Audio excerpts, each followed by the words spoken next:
Domba hitam di tengah domba putih yang dikenakan mendiang Putri Diana akan dilelang. Sweater atau pakaian hangat milik Putri Diana selama ini dipajang di toko milik perusahaan balai lelang yang kerap memiliki benda seni dan juga lainnya. Sweater rajut ikonik bermotif domba dengan salah satu domba berwarna hitam ini dulunya milik Putri Diana, Princess of Wales.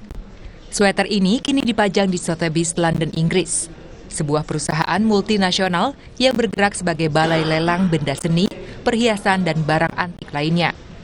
Sweater ini dikirim langsung oleh Istana Buckingham. Sweater ini didesain oleh label pakaian rajut Warm and Wonderful. Putri Diana pertama kali mengenakan sweater ini saat menyaksikan Pangeran Charles bermain dalam pertandingan polo pada Juni 1981, sebulan sebelum mereka menikah. Meskipun barang tersebut bukan berasal dari merek desainer kelas atas, barang itu sangat berharga di lemari pakaian Putri Diana. I think Princess Diana has really used fashion as a way to communicate. If we think of influencers today, influencers make a decision of what pieces they wear to reflect their values, what they think is important, and Princess Diana did this throughout her life. And she really mixed high and low pieces.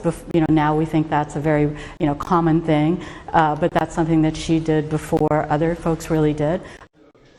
Sweater Putri Diana akan dilelang secara online dengan perkiraan harga $80.000 Amerika atau sekitar 1,2 miliar rupiah.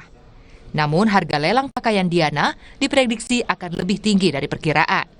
Dan lelang ini akan berlangsung mulai 31 Agustus hingga 14 September 2023. Selanjutnya, saudara, semakin banyak warga yang melarikan